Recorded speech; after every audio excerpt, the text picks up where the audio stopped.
नमस्कार, आप सभी को बहुत बहुत स्वागत है आपका चैनल संकल्प एकेडमी पर। आज के इस वीडियो लेक्चर में हम उपन्यास साहित्य को लेने वाले हैं। हिंदी के उपन्यास साहित्य से संबंधित यहाँ पर आज ये टॉपिक कवर किया जाएगा। इसमें हम आज 25 क्वेश्चन को लेने वाले हैं, जिसमें आप पूरी वीडियो को देखें और अपने अनुसार इन ऑब्जेक्टिव प्रश्नों को सॉल्व करें और अपने स्कोर को यहाँ पर ज़रूर लिखें। जिससे क्या होता है कि आपके अंदर एक पढ़ने की रुचि जागृत होती है और बाकी लोगों के साथ जब आप अपने आंसर दे रहे होते हैं और अपने स्कोर को लिखते हैं तो उसको एक तरह से कंपटीशन की भावना आती है और वही ज़रूरी होती है। एक प्रतियोगी के लिए वही ज़रूरी होती है।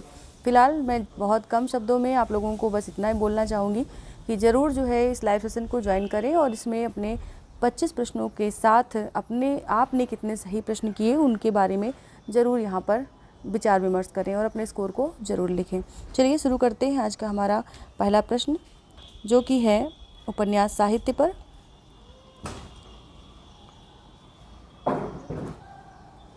तो शुरू करते हैं। पहला प्रश्न है, उपन्यास शब्द इनमें से किसके योग से बना है? ऑप्शन आपके सामने है, इनमें देखें और जो सही ऑप्शन है उसे लाइव सेशन में अगर हैं तो ज़रूर लिखें, कमेंट करते चलें। अगर नहीं है, बाद में इस वीडियो को देख रहे हैं तो भी पेन और पेपर लेकर के बैठें या कमेंट सेक्शन में लिखते जाएं। और पेन पेपर से ये होता है कि आप क्वेश्चन को चेक कर सकते हैं कि हमारे कितने क्वेश्चन सही हुए हैं। तो उपन्यास शब्द में इनमें से किसका योग है, यानी किस किस के योग से ये बना हुआ है, ये आपको बताना है। तो इसका जो सही उत्तर है हम फिलहाल वो लेते हैं, तो वो है उप प्लस न्यास। डी ऑप्शन यहाँ पर सही होगा, उप प्लस न्यास। यानी कि दो शब्द यहाँ पर है, संधि इसमें हुई है और इसका विच्छेद करने पर इसका जो शब्द निकलता है वो उप प्लस न्यास निकलता है। अगला प्रश्न है इसी से संबंधित, उपन्यास के उप का अर्थ होता है समीप तथा न्यास का अर्थ क्या होता है? उपन्यास के उप का अर्थ होता है समीप और न्यास का अर्थ इसमें से बताना है कि क्या होता है। तो इसका अर्थ होता है, इनमें ऑप्शन में देखिए और बताइए। डी ऑप्शन इसमें भी सही है, ये होता है धरोहर। न्यास का अर्थ होता है धरोहर, यानी समीप में रखी कोई धरोहर। अगला प्रश्न है, उपन्यास मनुष्य के वास्तविक जीवन की काल्पनिक कथा है, किसका कथन है? जब भी हम कोई विधा पढ़ रहे होते हैं तो उसके बारे में कुछ विशेष कथनों को भी पूछा जाता है और उन्हीं कथनों को यहाँ पर लिया गया है, जो कि एग्ज़ाम के पैटर्न के हिसाब से हैं। जैसा कि 2021 में जो पेपर आया था टीजीटी का और पीजीटी का, उसके आधार पर लेने की कोशिश की गई है। तो इनको आप देखें और अपने अनुसार, जो कि आपने अभी तक अध्ययन किया है, उसके अनुसार इसका उत्तर दें। चलिए हम फिलहाल सही उत्तर की बात करते हैं। सही उत्तर है इसमें श्याम सुंदर दास, सी ऑप्शन सही होगा। अगला है,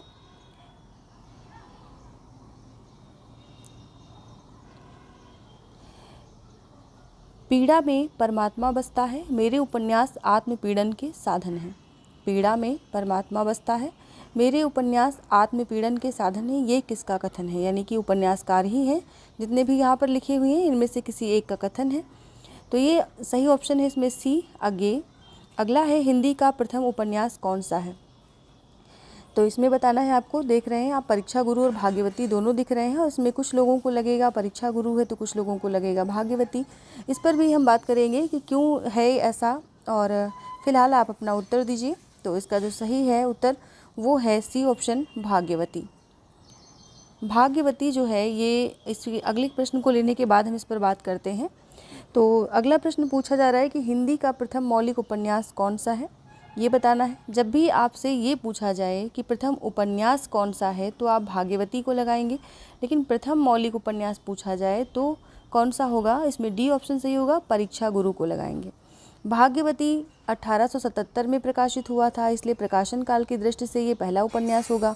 और 1882 में परीक्षा गुरु प्रकाशित हुआ था, लेकिन इसे मौलिक उपन्यास यानी कि हिंदी का प्रथम मौलिक उपन्यास माना जाता है। इसलिए ये दोनों ही प्रश्न इंपॉर्टेंट हैं, दोनों के सन अलग अलग हैं। भाग्यवती है 1877 और परीक्षा गुरु है 1882। तो इस प्रकार से इनके प्रकाशन वर्ष भी आपको याद हो गए होंगे। अगला प्रश्न है, भाग्यवती के उपन्यासकार कौन हैं, यानी भाग्यवती के लेखक कौन हैं? तो इसका सही ऑप्शन है बी, श्रद्धाराम फुल्लौरी और फिल्लौरी दो अलग अलग लिखे मिलते हैं। तो फिलहाल मुझे फिल्लौरी सही लगा, इसलिए मैंने यहाँ पर फिल्लौरी लिखा हुआ है। अगला प्रश्न है, भाग्यवती को किस आलोचक ने प्रथम उपन्यास स्वीकार किया है? भाग्यवती को पहला उपन्यास माना, लेकिन किसने पहला उपन्यास माना है ये प्रश्न पूछ रहा है। प्रथम उपन्यास किसने स्वीकार किया है? इसका सही ऑप्शन क्या होगा? सही ऑप्शन है डी ऑप्शन, गणपति चंद्र गुप्त ने। गणपति चंद्र गुप्त ने भाग्यवती को प्रथम उपन्यास स्वीकार किया है। अगला प्रश्न है, किस समालोचक ने परीक्षा गुरु को अंग्रेजी के ढंग का पहला मौलिक उपन्यास स्वीकार किया है? किस समालोचक ने परीक्षा गुरु को अंग्रेजी के ढंग का पहला मौलिक उपन्यास स्वीकार किया है? तो ये स्वीकार किया है ए ऑप्शन, आचार्य रामचंद्र शुक्ल जी ने। इन्होंने अंग्रेजी के ढंग का, मतलब जो इसके पहले भाग्यवती लिखा गया वो हिंदी के ढंग का था, और परीक्षा गुरु अंग्रेजी साहित्य, जैसे अंग्रेजी में नॉवेल लिखे जाते हैं उनके ढंग पर ये लिखा गया पहला मौलिक उपन्यास रामचंद्र शुक्ल जी ने माना है। अगला प्रश्न है, देवकी नंदन खत्री कृत चंद्रकांता उपन्यास को किसने प्रथम उपन्यास स्वीकार किया है? कई सारे प्रथम के होड़ में कई सारे उपन्यास आपको दिख रहे हैं, जैसे कि परीक्षा गुरु, भाग्यवती, चंद्रकांता। तो ऐसे ही समस्त प्रश्न जो कि परीक्षा में पूछे आते हैं उनको एक साथ यहाँ पे कलेक्शन किया गया है और उनकी व्याख्या आपको बताने के लिए हम उपस्थित हुए हैं। अपने प्रश्नों को करिए और उनके सही उत्तरों को जान करके उनके बारे में जो चीज़ें विशेष हैं उन्हें भी जानिए। तो चंद्रकांता उपन्यास को किसने प्रथम उपन्यास स्वीकार किया है ये बताना है। इसका सही उत्तर है श्री कृष्ण लाल, यानी बी ऑप्शन यहाँ पर सही होगा, श्री कृष्ण लाल। अगले प्रश्न पर चलते हैं। अगला प्रश्न है, आप अभी जो है उपन्यास साहित्य के प्रश्नों को देख रहे हैं। इसके पहले हमने टीजीटी पीजीटी पाठ्यक्रम पर आधारित सभी कालों से संबंधित वीडियो दी हैं, जो कि आपको डिस्क्रिप्शन में प्लेलिस्ट में मिल जाएंगी, वहाँ से देख सकते हैं। और या तो वीडियो के अबाउट में जाएंगे और वीडियोज़ सेक्शन पे जा कर के अभी तक की जितनी भी वीडियोज़ ये हुई हैं आदिकाल से लेकर के नई कविता युग तक, साठोत्तरी कविता युग तक, वो सभी आपको एक साथ मिल जाएंगी। अभी हम उपन्यास साहित्य पर चर्चा कर रहे हैं। हमारा 11वां प्रश्न है, देवरानी जेठानी की कहानी उपन्यास के लेखक कौन है? इसका जो सही ऑप्शन है वो है Pandit Gauri Datt, C option. NET के पाठ्यक्रम में ये उपन्यास लगा भी हुआ है, देवरानी जेठानी की कहानी। अक्सर इसकी विधा पूछी जाती है। विधा इसकी, जैसा कि इसमें लिखा हुआ है देवरानी जेठानी की कहानी, तो लोग कहानी पर टिक कर देते हैं, लेकिन ये उपन्यास है और इसे भी आपको विशेष रूप से ध्यान देना है। कभी कभी होता है परीक्षा में हम जल्दबाजी कर बैठते हैं, हमें आता होता है लेकिन हम उसको जल्दबाजी कर देते हैं और इसलिए वो क्वेश्चन हमारा गलत हो जाता है। तो ऐसी स्थिति ना बने, इसी स्थिति को दूर करने के लिए आप ये प्रैक्टिस सेट कर रहे हैं और इसमें इन सब उलझनों में ना पड़ते हुए अपने लक्ष्य पर फोकस करते हुए सभी आंसर दीजिए। अगला है, हिंदी में आख्यायिका शैली का प्रथम मौलिक उपन्यास कौन सा है? आख्यायिका शैली का प्रथम मौलिक उपन्यास कौन सा है? अभी जो हमने ऊपर बात की थी परीक्षा गुरु की, वो अंग्रेजी के ढंग का प्रथम मौलिक उपन्यास माना गया है, और यहाँ पर आख्यायिका शैली के आधार पर प्रथम मौलिक उपन्यास पूछा गया है कि कौन सा है। तो सी ऑप्शन सही होगा यहाँ पर, श्यामा स्वप्न। श्यामा स्वप्न जो है वो आख्यायिका शैली का प्रथम मौलिक उपन्यास माना गया है। अगला प्रश्न है, ब्राह्मण कुमारी श्यामा एवं क्षत्रिय कुमार श्याम सुंदर के स्वच्छ प्रेम का वर्णन किस उपन्यास में मिलता है? ये इसके पात्रों के बारे में बात हो रही है, श्यामा स्वप्न के बारे में। इसमें ब्राह्मण कुमारी होती है श्यामा और क्षत्रिय कुमार श्याम सुंदर, इन दोनों के प्रेम का वर्णन इस उपन्यास में मिलता है। तो इसका सही ऑप्शन होगा बी, यानी कि श्यामा स्वप्न। अगला प्रश्न है, हिंदी में जासूसी उपन्यासों के लेखक व जनक कौन माने जाते हैं? जासूसी उपन्यासों के लेखक व जनक कौन माने जाते हैं? तो इसका जो सही ऑप्शन है वो है गोपाल राम गहमरी, यानी कि बी ऑप्शन यहाँ पर सही होगा। इन्होंने जासूसी उपन्यास लिखा है ज़्यादातर, इसलिए इन्हें जासूसी उपन्यासों का जनक भी माना जाता है। अगला प्रश्न है, ऐतिहासिक उपन्यास परंपरा के जनक कौन माने जाते हैं? ऐतिहासिक उपन्यास परंपरा के, तो यहाँ पर जो इसका सही उत्तर होगा वो है बी ऑप्शन, किशोरी लाल गोस्वामी। यानी कि अभी तो हमने उपन्यासों को शुरू ही नहीं किया, अभी तो हम उसकी पृष्ठभूमि ही देख रहे हैं कि किसने किसको क्या माना है। ऐतिहासिक में कौन है, तिलस्मी अय्यारी में कौन है, जासूसी में कौन है, आख्यायिका शैली का कौन है, मौलिक ढंग का कौन है। इस प्रकार से अभी तो हम बेसिक चीज़ें उपन्यास की देख रहे हैं और ये बेसिक क्वेश्चन लगभग तैयारी करने वाले लोगों ने हर हाल में इनको पढ़ लिया होगा। नहीं पढ़ा है तो कोई बात नहीं, इस वीडियो में आप इन सारे क्वेश्चन से रूबरू हो जाएंगे और आगे आपके ये क्वेश्चन कभी भी गलत नहीं होंगे। अगला है, हिंदी में तिलस्मी अय्यारी उपन्यासों के जनक कौन हैं? तिलस्मी अय्यारी, तो इसमें आपको ध्यान देना है, यहाँ पर जासूसी उपन्यास और तिलस्मी अय्यारी में कुछ समानता मिलती है, तो इसलिए इसको यहाँ पर ध्यान देना है। इसका जो सही उत्तर है वो है सी, देवकीनंदन खत्री। आप जानते हैं देवकीनंदन खत्री का प्रसिद्ध उपन्यास है चंद्रकांता, और इस पर एक धारावाहिक भी निर्मित हुआ था। जब पहले के समय में कृष्णा सीरियल आता था, उसके समय चंद्रकांता देखने वालों के लिए देखने वालों की भीड़, जिनके घर में टीवी हुआ करती थी, टेलीविज़न हुआ करता था, उनके यहाँ लगती थी। शायद आप भी उस समय को जानते हो, परिचित हो उस समय से। तो अगर ऐसा देखा है आपने तो शायद आपके मानस पटल पर ये हमेशा के लिए अंकित हो गया हो कि चंद्रकांता और चंद्रकांता संतति जो है वो दोनों देवकीनंदन खत्री के उपन्यास हैं। और इनके बारे में कुछ बात करें तो आपको बता दें कि इनके उपन्यासों को पढ़ने के लिए अहिंदी भाषी क्षेत्रों के लोगों ने हिंदी भाषा को सीखा कि हाँ, इनके उपन्यासों को हम पढ़ सकें। उसको अनुवादित नहीं किया जा सका था, इसलिए इनके उपन्यासों को पढ़ने के लिए अहिंदी भाषी क्षेत्र के लोगों ने हिंदी को सीखा, और ये इतने ज़्यादा महत्वपूर्ण स्थान उपन्यासों के क्षेत्र में रखते हैं। तो तिलस्मी अय्यारी उपन्यास में चंद्रकांता आ गया, और मुझे उम्मीद है कि अगर आप लोग बहुत नए तरीके से, यानी कि अभी बहुत जल्द ही आपने बीएड किया है और बस पहली बार एग्ज़ाम में बैठने जा रहे हैं, तो हो सकता है आपके पास इन चीज़ों का ज्ञान थोड़ा सा कम हो। बाकी अगर आप कई बार एग्ज़ाम में बैठ चुके हैं और अभी तक सफलता नहीं मिली है, तो असफलता से ही आदमी सीखता है, और इसी को एक अपना हथियार बना करके, क्योंकि हम कई बार परीक्षा में बैठ चुके हैं तो हमारे पास बहुत सारी परीक्षाओं का अनुभव है, साथ में बहुत सारे प्रश्नों को हमने फेस किया है, और उसी को हथियार बना करके आगे बढ़ते रहिए। चलिए अगले प्रश्न पर चलते हैं। अगला प्रश्न है, देहाती दुनिया के उपन्यासकार कौन है? देहाती दुनिया के उपन्यासकार इनमें से कौन है? इसका सही उत्तर है शिवपूजन सहाय। बी ऑप्शन यहाँ पर सही होगा, शिवपूजन सहाय। हिंदी का पहला राजनीतिक उपन्यास कौन सा है? हिंदी का पहला राजनीतिक उपन्यास कौन सा है?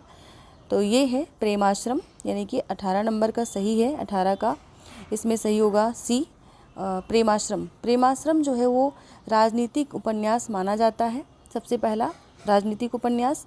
और इसके बाद हम बात करेंगे अगले प्रश्न की, नूतन ब्रह्मचारी और 100 अजान एक सुजान के लेखक कौन है? नूतन ब्रह्मचारी और 100 अजान एक सुजान। अच्छा, एक चीज़ आप यहाँ पर और भी कर सकते हैं, जिन प्रश्नों के बारे में आधा अधूरा आपको मिल रहा है उनको आप सर्च ज़रूर कर लें। जैसे प्रेमाश्रम उपन्यास की भी हमने बात की, तो प्रेमाश्रम उपन्यास जो है इसके लेखक कौन है, इसे आप सर्च करें गूगल पे, और उसके बाद जो है इसमें अपनी योग्यता और बढ़ाएं। यानी कि जो भी प्रश्न यहाँ पर जिसको हम ले रहे हैं उसको पूछने का दूसरा जो तरीका है उसे भी आप ज़रूर समझें। और यही तरीका होता है जब आप तैयारी कर रहे होते हैं, तो जो भी क्वेश्चन हमारे नज़र के सामने आता है उसे हमें सर्च ज़रूर करना चाहिए, और इसी तरह से हम बेहतर ढंग से तैयारी कर सकते हैं। चलिए इसका हम सही उत्तर लेते हैं, नूतन ब्रह्मचारी और 100 अजान एक सुजान का। इसका जो सही उत्तर है वो है पंडित बालकृष्ण भट्ट, यानी कि सी ऑप्शन यहाँ पर सही होगा, पंडित बालकृष्ण भट्ट।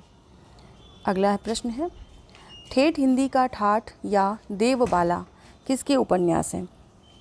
ठेठ हिंदी का ठाठ या देवबाला, यानी इसी का नाम है, ठेठ हिंदी का ठाठ का ही दूसरा नाम देवबाला है। ये किसके उपन्यास हैं? तो ये उपन्यास हैं अयोध्या सिंह उपाध्याय हरिऔध का। बी ऑप्शन, यहाँ पर या लगा है इसलिए मैंने इसकी व्याख्या ऐसे कर दी है। क्या ये सही है? आप लोग इसे कमेंट सेक्शन में ज़रूर लिखें। अगला प्रश्न है, इनमें से किस उपन्यास में सत्संग के कारण एक बिगड़े हुए सेठ का सुधार हो जाता है?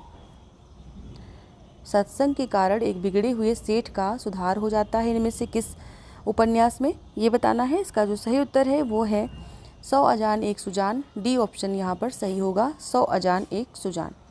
अगला है, आचार्य शुक्ल ने किस उपन्यासकार को हिंदी का स्टील कहा है? बहुत महत्वपूर्ण प्रश्न है, इसे ज़रूर ध्यान दें कि आचार्य शुक्ल ने किस उपन्यासकार को हिंदी का स्टील कहा। अब इस प्रश्न को दो तरीके से पूछा जा सकता था कि इनमें से हिंदी का स्टील किसे कहा जाता है, या आचार्य शुक्ल के माध्यम से पूछ लिया गया है। तो इस तरह से इसके प्रश्नों के पूछने की प्रवृत्ति को भी आपको सीखना है। प्रश्न बहुत हमें आते होते हैं उनके उत्तर, लेकिन उनकी प्रवृत्ति जिस तरह से वो पूछे गए होते हैं उसके आधार पर हम गलतियाँ कर बैठते हैं, इसलिए ऐसी गलतियाँ ना होने पाए इसी के लिए आप ऐसे प्रैक्टिस कर रहे होते हैं। और मुझे उम्मीद है कि इन प्रैक्टिस सेट से आपको बहुत लाभ मिलेगा आगे चलकर। तो इसका जो सही उत्तर है वो है बालकृष्ण भट्ट। सी ऑप्शन यहाँ पर सही होगा। हिंदी का स्टील बालकृष्ण भट्ट को कहा जाता है। अगला प्रश्न है, आदर्श हिंदू व धूर्त रसिक लाल। आदर्श हिंदू व धूर्त रसिक लाल किसके उपन्यास हैं? इसके उपन्यासकारों के नाम बताने हैं। सही ऑप्शन है इसका लज्जाराम मेहता। बी ऑप्शन सही होगा यहाँ पर लज्जाराम मेहता। अगला प्रश्न है, गोवध पर आधारित हिंदुओं की निस्सहायता एवं मुसलमानों की धार्मिक कट्टरता का चित्रण इनमें से किस उपन्यास में किया गया है? गोवध पर आधारित है ये उपन्यास और इसमें दो प्रकार के धर्मों की, एक की निस्सहायता और एक की जो है कट्टरता दिखाई गई है। इसका अंकन किस उपन्यास में किया गया है? तो ये है निस्सहाय हिंदू, यानी कि बी ऑप्शन यहाँ पर सही होगा, निस्सहाय हिंदू। अगला प्रश्न है, वैशाली की नगर वधू उपन्यास के लेखक कौन है? वैशाली की नगर वधू, इसके लेखक कौन है? इसका जो सही उत्तर है वो है चतुरसेन शास्त्री, यानी कि सी ऑप्शन यहाँ पर सही होगा। तो इस तरह से हमने आज के इस वीडियो में, इस क्लास में 25 प्रश्न जो है वो आपको दिए हैं प्रैक्टिस के लिए, और इन 25 में आपका स्कोर कितना है उसे ज़रूर लिखें। आगे भी ऐसी क्लासेस पाने के लिए आप चैनल से जुड़े रहें। चैनल पर नए हैं तो सब्सक्राइब ज़रूर करें। क्वेश्चंस अच्छे लगे हों, पूछने की शैली अच्छी लगी हो तो लाइक शेयर ज़रूर करें, क्योंकि आपके लाइक से ही हमारा मनोबल बढ़ता है और हमें ये पता चलता है, मोटिवेशन मिलता है कि हमें आगे ऐसी वीडियोज़ आपको देनी है या नहीं देनी है। इसलिए इसकी आवश्यकता होती है और इसीलिए बार बार बोलना भी पड़ता है। कभी कभी ऐसा होता है कि सारे वीडियो को देख लिया, सारे क्वेश्चन भी समझ लिए, लेकिन फिर लाइक करना भूल गए। अच्छा भी लगा, मन भी किया, लेकिन बाद में बैक करके चले गए। तो ऐसा मत कीजिए। अगर अच्छा लगा ज़रूर लाइक करें, मित्र मंडली में शेयर करें।